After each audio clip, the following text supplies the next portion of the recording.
show you a couple things while I'm throwing. I figured I might as well, while I'm working, I should show you some tips. So I'm just going to like ramble and give you a whole bunch of information and then take whatever you want from it. And yeah, anyways, it might get repetitive, but I just figured I would like talk as I work, and then that way I can like think of different things to show you. Okay? So I got about, I think 2 3/4 pounds of clay on my plaster. Obviously start off with getting it wet. Make sure your hands are wet. And sort of like I showed you in that picture, I try to use like 3 different points of contact when I'm compressing. So I tend to use, but you can figure out sort of what works best with your hands. But I tend to use the palm of my hand here, the tips of my finger, this is on my right hand, and then the palm, or I guess like the heel, whatever, of my left hand. So, and I always have my sponge in my hand just because it's easier to keep it consistently, keep the clay consistently wet. So I'm just gonna have it spin. So when you start off, you want to start off by compressing down a little bit just to make sure that your clay is well stuck to your bat. So I'm just pressing down, and I'm mostly pressing down right now with my left hand, and I'm mostly pressing with like my thumb and the heel of my, I don't know if that's the proper technical term, but my thumb and the heel of my hand. And then my right hand is just sort of there to keep the edge in check. I'm going to press down a little bit, but I'm not expecting to have like a nice super smooth shape right away, because I'm going to cone up first, and then I'll work on my shape. I really tend to exaggerate when I cone up, just because I'm super lazy about wedging, and I find it's like a cheat to wedging, because you get to sort of mix up your clay and make sure there aren't any air bubbles without having to actually like work too hard. So anyways, so when you're going to start coning up, same thing, you're using your 3 pressure points, and all you're doing is you're pressing inward. So you're not necessarily going up right away, you're just pressing in, and because the clay can't go down, it's going to start shooting up. So I'm just pressing a little bit, and you can see it's already shooting up. My thumb is always going to be in control of the top, because if I don't use my thumb there, it'll just sort of like create a little weird mushroom shape, or it'll make a pool, and you don't really want that.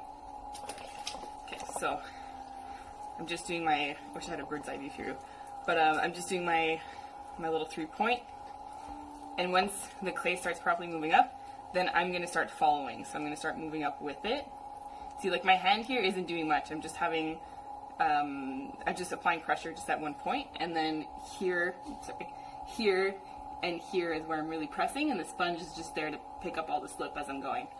So start from the bottom, and then start working your way up. See, like I'm feeling some air bubbles, which is good because it means I'm getting them out right away. So all the way to the top, and see, like I'm really exaggerating. Most people don't cone up this high, but I don't know, I just find it helps. So once I'm at the top, oh no, I'm cutting off. Once I'm at the top, you're going to start pressing back down. Let me just get it back into view of the camera. Okay, so once you're at the top, you're going to use your left hand on the top. So I use my thumb, the pad of my thumb, on the top, and then my right hand is just here at the top to sort of like control the clay on the way down, because if I don't, like I lose all control over it right away. So this is just here to stabilize it and make sure I don't have like a mushroom top. Also, perfect time to make a dick joke. So anyways, so we're pressing down. I'm not really using my fingers, my hand is just sort of curling around, but so you're pressing down, and your hand, you always want your fingers to be like in contact, or your hands to be in contact with each other, because if it's way down here, then see, you're just going to make like, you don't have much control, and you're just going to make like a weird little mushroom head. Okay, so you're here.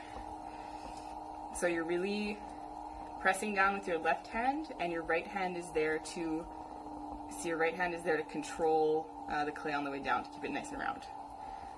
So you're pressing down, and as you can tell, it's not going down like necessarily super straight, but you're just applying a super even amount of pressure all over the place, so that by the time you get down to the bat, you're fairly centered. I'm a little round at the top, so I want to come in and flatten it out. So I'm just using the side of my hand. I'm always working at around like 3 o'clock. So I'm just going to come down and press, and see my right hand here is just controlling the edge at the base again to sort of like tighten it up and make it a bit more square. Oops.